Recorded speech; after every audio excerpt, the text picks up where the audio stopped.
하나님의 말씀을 다 같이 보도록 하겠습니다.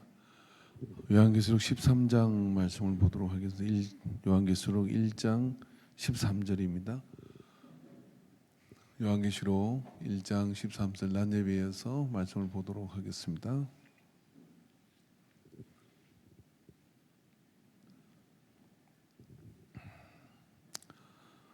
난예비에 안 오신 분들이 많이 오셨네요. 같이 한 목소리로 말씀을 읽겠습니다. 촛대사의 인자 같은 이가 발에 끌리는 옷을 입고 가슴에 금띠를 띠고, 사실 12절부터 읽어야 되는데요. 12절 한 번 더 읽을까요? 몸을 돌이켜 나에게 말하는 음성을 알아보려고 돌이킬 때 일곱 금촛대를 보았는데. 아멘. 기도하겠습니다. 하나님 아버지, 이 오후 시간 우리로 하여금 하나님 은혜의 말씀 앞으로 인도해 주시는 것을 감사합니다. 주의 뜻이 우리 안에 선명해지게 하여 주시옵시고, 주의 뜻대로 살아갈 수 있도록 믿음의 담력을 허락하여 주시옵소서. 깨닫고 아는 것들이 우리의 삶의 동력이 되게 하여 주시고, 주 안에서 변화력 있는 인생, 변화력 있는 교회 되도록 역사해 주시옵소서. 이 오후 시간도 믿음을 가지고 남아싸우니 주의 말씀이 새겨지게 하여 주시옵시고, 우리의 기도와 찬미의 제사를 통하여 하늘의 문을 여셨으니 위로부터 각양 좋은 것이 각 사람 위에 쏟아지게 하옵소서. 예수님의 이름으로 기도하옵나이다. 아멘. 할렐루야. 그리스도의 평안이 함께 하기를 원합니다. 제가 가끔 교회를 위해서 기도할 때마다 하는 기도가 있다면 용광로 같은 변화력 있는 교회가 되게 해주세요라고 하는 기도입니다. 그 속에는 물론 직선적으로는 우리 교회 오는 모든 분들이 삶의 변화, 또 영적인 변화, 그런 변화들이 일어나서 날마다 올라가는 그런 믿음이 되고, 그리고 또 영향력을 발휘하는 그런 믿음이 될 것을 요구하는 겁니다. 그러나 사실 본질적으로 교회는 태생 자체가 세상에 변화를 이루기 위해서 예수님이 우리에게 주신 거예요. 만약에 교회가 변화력을 상실한다 그러면 죽은 교회입니다. 계시록 1장에서 예수님이 오늘 본문에 보면 그 소리를 따라 사도 요한이 돌려보니까 일곱 촛대 사이에 계시는 예수님이다 그랬단 말이죠. 예수님께서 일곱 촛대, 계시록은 특별히 알레고리적인 해석, 즉 다시 말해서 상징성을 가지고 있습니다. 그리고 그 일곱 촛대는 일곱 교회를 이야기하는 것이고, 일곱 별은 일곱 교회의 사자다라고 그렇게 2장에서 그렇게 결론을 지어주고 있습니다. 그래서 구약의 이 촛대가 재림하실 예수님에게는 교회라고 얘기합니다. 다시 역으로 얘기하면 예수님은 구약에 나오는 일곱 촛대, 성소 안에 있는 일곱 촛대, 그 일곱 촛대를 만드는 방식이 독특했습니다. 그 일곱 촛대가 예수님이 말씀하시고 이 세상을 변화시키기 위해서 쓰시는 교회라고 할 수 있는 겁니다. 여러분, 이 땅에 있는 모든 교회는요, 거룩한 영향력을 발휘해야 되는데 그냥 세워지는 교회가 없습니다. 우리 인간교회도 역시 긴 역사 가운데 그런 과정을 거치죠. 자, 이 촛대는 처음 어디에 나오느냐면 출애굽기 25장 31절에 33절에 나옵니다. 여기 성막 안에 너는 순금으로 등잔대를 처음 만들 때 그 밑판과 줄기와 장과 꽃받침과 꽃을 한 덩어리로 연결하고 가지 6을 등잔대 곁에서 나오게 하되, 다른 3가지는 이쪽으로 나오고 다른 3가지는 저쪽으로 나오게 하여, 그리고 3개 가운데 하나가 7 촛대가 한 기둥이 이렇게 서는 거예요. 근데 이거를 순금으로 만들고, 그리고 이것은 반드시 주물로 못 만들고 쳐서 만들어라 그랬단 말이죠. 이게 쉬운 일이 아니거든요. 털을 만들어 놓고 검을 녹여서 부으면 그냥 만들어지는 건데, 하나님은 그거를 탕탕탕탕탕 만들어서 모양을 만들어서 쳐서 만들어라는 거예요. 그래서 이 쳐서 만드는 것은 굉장히 금도 더 많이 들지만 시간과 공이 들어갑니다. 왜 그렇게 허락했을까요? 기능적으로 보면 그게 옳은 게 아니거든요. 그럼 우리가 계시록에 와서 7촛대 사이에 계시는 예수님, 그 촛대는 7교회를 이야기하는 것인데, 그럼 촛대가 교회라고 생각해 보면 이해가 되는 거예요. 교회는 고난과 역경과 힘든 과정을 통해서 세워져 가고 만들어져 가는 겁니다. 저는 개척을 18년 동안 해봤습니다. 지금도 개척 중이라고 할 수 있겠죠. 개척하면 제일 먼저 힘든 게 뭐냐면요, 모든 걸 새로 만들어야 돼요. 저도 부교육자 생활을 해봤고, 그런 가운데 모든 게 갖추어져 있는 곳에서, 거기서 내가 전도사로서 역할을 하고 목회자로서 그 역할을 해가는 것은 이제와 생각을 해보면 너무 쉬운 일이고 재미있는 일이고 즐거운 일이에요. 그런데 개척을 또 하려고 하자면은 하나부터 열까지 주일학교도 만들어야 되고요, 모든 부서도 만들어야 되고요. 그 과정이, 한번 옆에 보세요. 말 잘 들어먹게 생겼냐? 속이 터져요. 이번에 그 부흥 강사 오신 목사님 그러대요. 개척 교회를 하니까 또 개척 교회 올 사람만 온다고. 개척 중인 사람은 와. 터잡고 인생이 안정된 사람은 안 와. 개척 중, 인생 자체가 개척 중, 공사 중. 그러니까 어떻게 뭐 할 수가 있겠습니까? 근데 그런 거를 만들어가는 과정이거든요. 그래서 이런 목사도요, 우리 목사 세계에서는 이 말이 참 중요합니다. 개척해봤어? 해봤어. 그러면 목사가 좀 털이 들었구나. 개척도 하나도 안 해봤다? 그럼 네가 목회를 뭐 아냐? 그래서 어떤 교회는요, 개척 안 한 목사를 안 뽑아요. 후임자로. 이번에 유재명 목사님 후임자를 어떻게 선정했습니까? 그렇게 물었더니 자기가 38년 동안 개척한 교회잖아요. 근데 장로님이 18분인가 그런데 어떤 분을 이렇게 얘기를 했어요. 근데 장로님들이 왜 그분입니까? 이렇게 물었대요. 근데 이 목사님이 이렇게 말을 하고 나니까 다 만장일치로 그분을 가기로 했대요. 뭐라고 하셨는데요? 그러니까 그 친구는 광야를 알고 고난을 알아. 이게 뭐냐면은 개척하고 힘든 과정을 거치고 그 과정을 거쳤기 때문에 한 영혼의 소중함을 알고 교회의 소중함을 아는 친구야. 이 말에 그 수석 장로님하고 모든 장로님들이 알겠습니다, 아멘 하고 그렇게 후임으로 세웠대요. 그래 은퇴하셨어요. 저는 이게 매우 중요하다고 생각을 합니다. 교회는 그냥 되지 않아요. 교회는 여러분 반드시 순금 등잔처럼 쳐서 만들어지는 거예요. 고난과 역경과 그런 과정을 통해서 연단을 통하여 교회도 세워지고, 아셔야 될 게 뭐냐면 교회 연단과 함께하고 지켜내었던 사람들이 성전의 기둥입니다. 교회의 성장과 함께 성장한 사람이 진짜 하나님의 은혜 가운데 잡혀있는 사람이에요. 그렇게 교회 연단과 성장을 함께 해낼 때 한국 교회가 튼튼해지는 것이고요.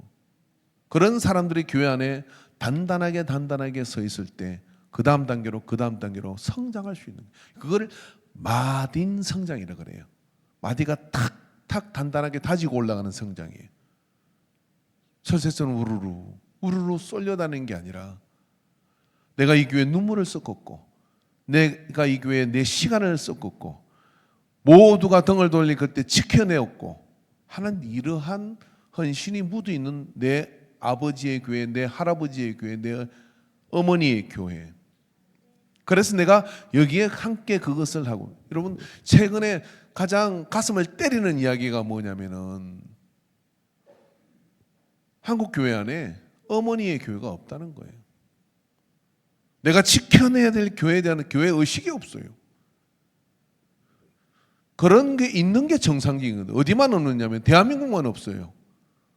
600년, 500년 믿은 저 유럽교회 가보면요, 그렇게 고향에 있고 그 자리에 있는 그 교회를 자녀가 지켜내며 한국교회는 영락교회를 가보면 3대, 4대, 5대 아버지가 장로님이고 또 장로님이고 자기가 장로님, 아버지 소천하면 또 내가 장로님 되어서 그 자리를 지키고 그러면서 그 교회를 지켜내는 사람들이 있어요. 여러분, 여러 상황 속에 여러분이 고향을 떠나 멀리 있다 할지라도 평생에 잊지 말아야 될 것은 내 부모님이 다니는 교회, 여러분 돈 많이 벌어 교회 한번 지어주시기 바랍니다. 거창 아니에 우리 아버지가 마지막에 목회했던 그 교회는 제가 거기서 성령을 받았는데요, 참 교회가 시골에 마룻바닥 그 옛날 그 조선시대 마루가 깔려있는 그런 교회. 근데 그 교회가 예쁘게 잘 지은 거예요. 저희 아버지들은 5년 있다가 누가 지었냐 보니까 동대문에서 장사하는 그 연세 많은 원로 장로님 아들이 있는데 교회 마당을 지나서 그 집이 있어. 이 집은 들어가는 진입로도 없어. 그래서 교회 마당을 지나서 들어가는데 동네 가구 수로가 해봐야 24가구밖에 안 돼요. 산도 깊고 골짜기도 깊어가지고 사람이 그렇게 뭐 이사 들어올 곳도 없는 동네예요. 그런데요, 보세요. 이 아들이 동대문에서 옷장사하다가 아버지가 이제 연로해서 가고 그러니까 아버지 집을 지으면서 어떻게 신앙이 별로 없는 사람이요, 성령 안 받은 것 같아. 근데 이 아들이 어떻게 하느냐면요, 어떻게 아버지 집을 지으면서 내가 어릴 때 다녔던 교회, 아버지가 다녔던 교회를 그냥 둘 수 있나 해가지고 확 헐어버리고 교회를 혼자서 딱 지어버렸어. 아멘을 하신 분은 자손 3대가 복을 받을 것이며, 아멘을 하신 분은 교회를 10개를 줄 수 있는 넉넉함이 넘칠 것이며. 그렇대요. 얼마나 아름답습니까? 그 사람 돈이 많아 아름다운 게 아니라 그런 마음을 썼다는 게 아름답잖아요. 제가 항만 선교교회에 있을 때 그 교회 이름이 내기교회였거든요. 근데 그 이름을 이강모 목사님이 항만 선교교회라고 이름을 바꿨어요, 내가 가기 전에. 그런데 제가 그 동네 다니보니까요, 식당에 앉으면 그 동네 사람들이 다 이야기해요. 왜 이름을 바꿔? 왜 이름을 내기교회인데 왜 이름을 항만교회로 바꿔? 자기는 교회도 안 다니면서 그래. 왜 그런가 그랬더니 우리 동네 교회라는 거예요. 그게 우리 교회는 이름 못 바꿔. 우리 인광리 안 있잖아요. 도대리에 있는 거 아니요? 인광교회예요. 한번 이재성 정색을 하고 왜 도대리 있으면 도대교로 바꿔야지 인광교회라고 하느냐고. 그래도 못 바꿔. 그게 여러분 뭐냐면요, 교회가 여러 가정 속에 그렇게 연단의 과정을 통해서 만들어지고 세워지는 교회가 교회인 거예요. 그러니까 함께한 스토리가 있는 겁니다. 함께하는 흔적이 있는 겁니다. 그 흔적들은 고스란히 우리가 하나님의 나라 갈 때까지 하나님 아버지가 선택해 준 내 삶의 한 부분인 거예요. 그 삶의 한 부분들을 같이 가지고 있을 때 그 속에서 이런 거죠. 제가 여기서 하나님은 여러분을 사랑하십니다라고 할 때 뭐 사랑하나 보다 하는 사람이 있는가 하면, 하나님을 사랑하는 목사님이, 사랑을 하는 목사님이 내 아플 때 병원에 같이 가줬지, 그 말이 생각나가지고 하나님의 음성으로 다시 들리는 사람이 있어요. 그러니까 이것이 다른 이야기가 되는 겁니다. 교회는 여러 가지 많은 위기가 있죠.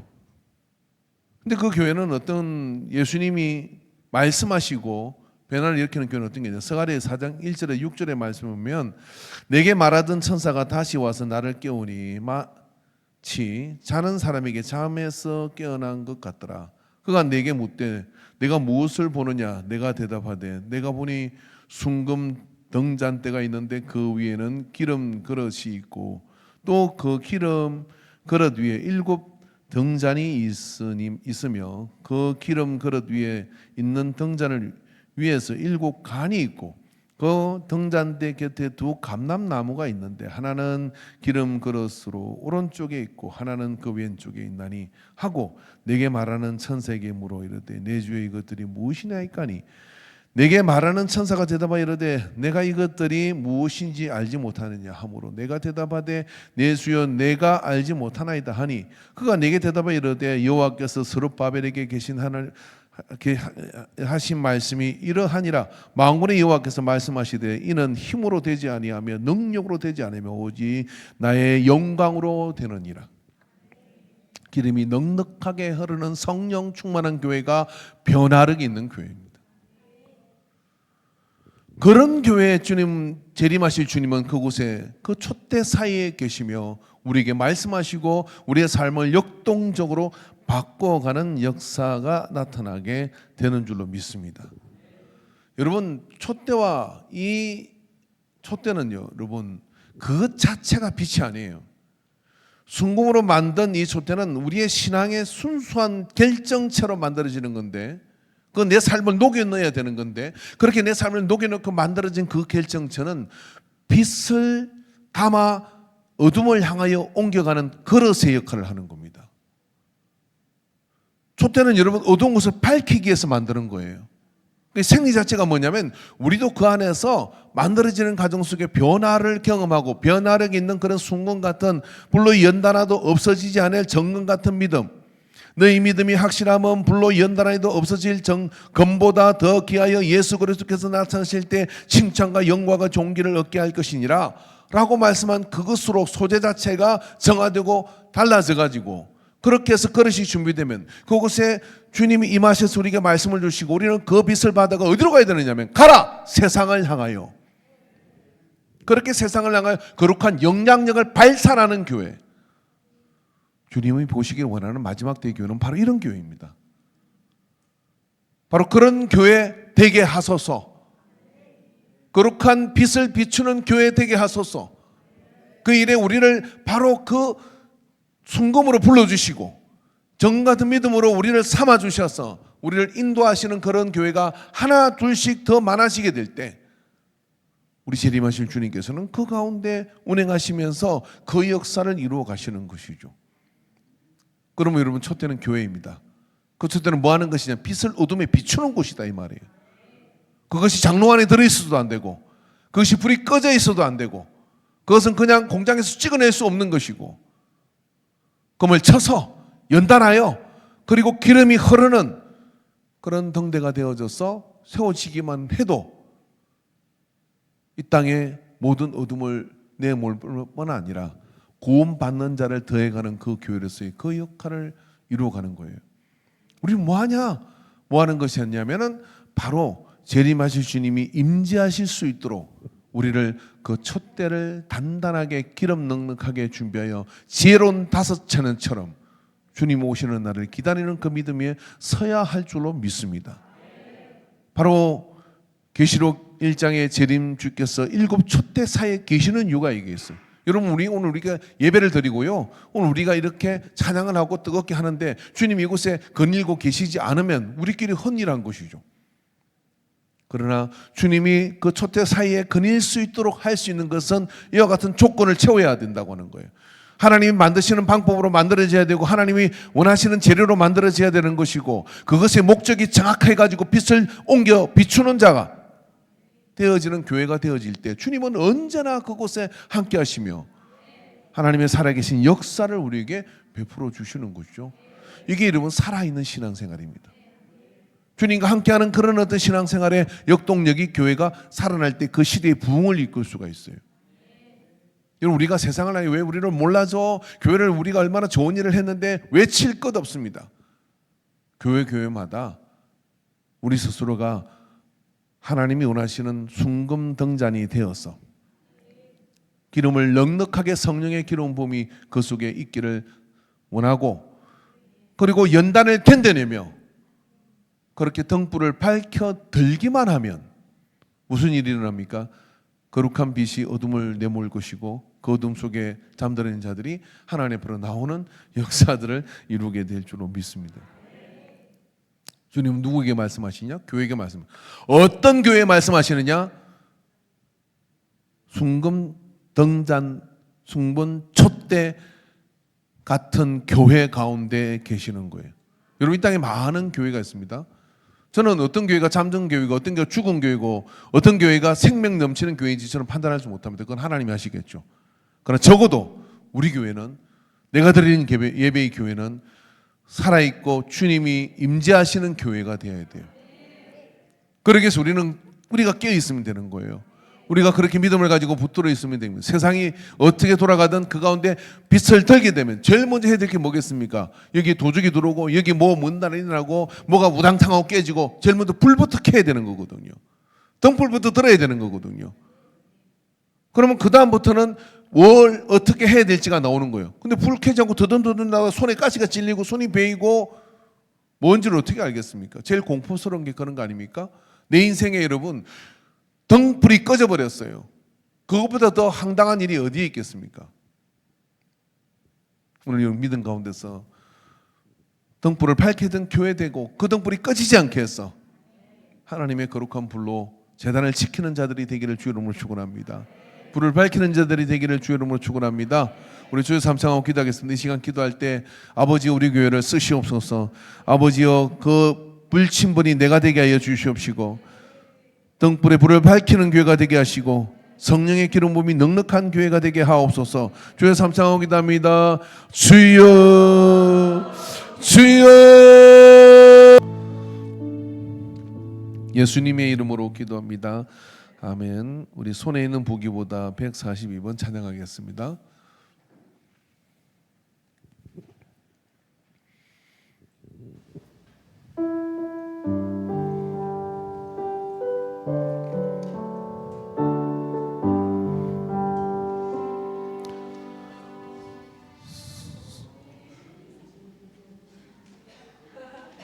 아카펠라로 하는 거예요.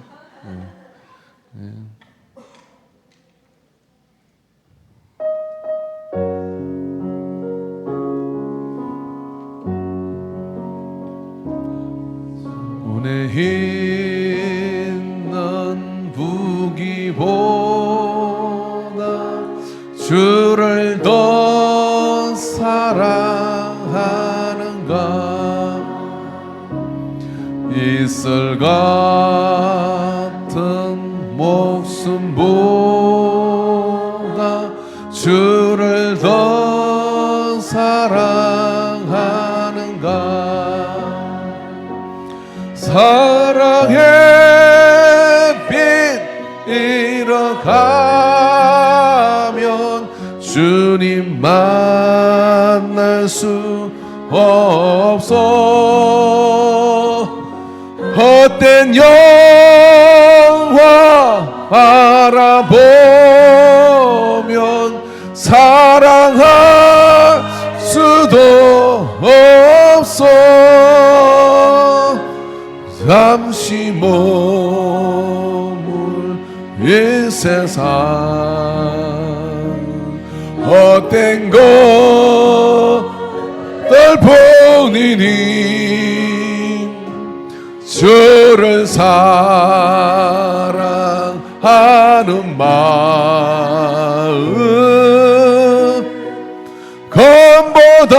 금보다도 귀하다 건물결이 뛰노라도 주를 더 찬양하는가困难 난이 닥쳐와도 주를 더 찬양하는가 깊은 잠에 빠진 영혼 주님 만날 수 없어 근심 걱정 많은 자녀 찬양할 수도 없어 잠시 머물 이 세상은 헛된 것들 보니니 주를 찬양하는 마음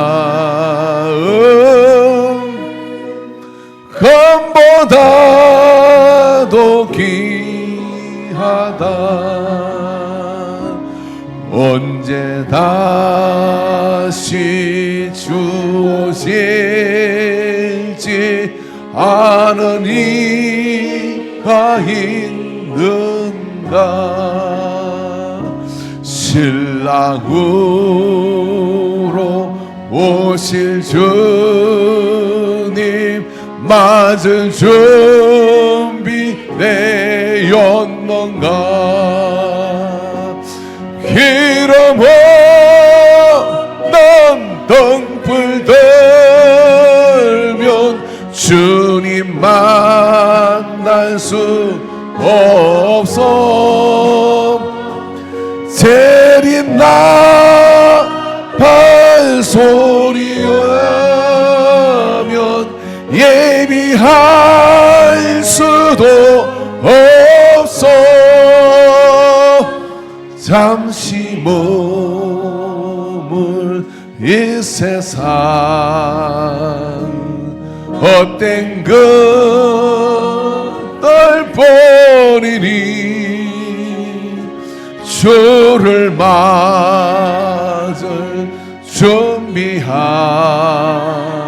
준비하에 금보다도 귀하다. 예수님이 귀하십니까? 네, 예수님이 귀한 마음, 바로 그게 교회가 귀한 마음이고요. 우리가 다 같을 것 같고 다 이렇게 누릴 것 같지만 많은 일들이, 세상은 내일도 예측할 수 없는 일들이 많이 있죠. 지금 있는 이것에서, 있는 이 가정 속에서 내게 가장 소중한 것을 붙들고 가야 되는데, 그게 교회인 사람은요, 그 안에서 생명과 역사와 풍성함들을 누립니다. 각자가 하나님께서 보십니다. 뭘 보시느냐 하면 네가 내 몸 된 교회를 위해서 희생하고 헌신하고 그리고 소중히 여기는 마음을 보시죠. 그건 우리가 다 평가할 수 없어요. 그건 하나님 애누리 없이 정확하게 평가하시고 그것을 따라 우리의 삶을 인도하십니다. 제가 언젠가 교회 차를 몰고 주일날 오후에 차 운행을 나가서 쭉 가는데 막 그 도로 교통을 정리하는 어떤 청년이 막 이렇게 차를 세우는 거예요. 내가 뭘 잘못했나, 정갱이였던 것 같아요. 차를 세우는 거예요. 그래서 내가 뭐 잘못한 것도 없는데 왜 세우나 그랬더니 수고하십니다 그러면서 주보 한 장 주십시오 그러는 거예요. 그래서 주보를 줬어요. 그거 왜 필요해요 이게? 그러니까 오늘 제가 교회를 못 가서 말씀을 보려고요 그러는 거예요. 말씀을 보려고. 상황이 이렇게 해서 교회를 못 갔기 때문에 교회 차를 보고 너무 반가운 거예요. 그래서 주보 한 장을 얻어서 그 말씀을 서 있는 동안에 읽고 싶어서 붙잡는 인생.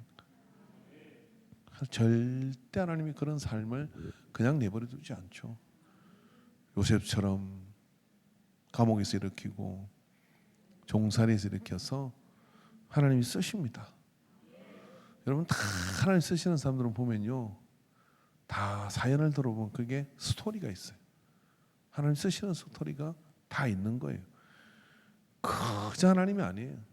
그래서 억울할 것도 분할 것도 없어요. 하나님께서는 다 그 모든 것을 인도해 주신 걸 믿으시기 바랍니다. 자, 이 사람한테 믿음의 이야기를 지금부터라도 하나 만들어 나중에 자손이 물어보고 들랑 해줄 이야기를 집에도 하나 만들어 보시오. 시작.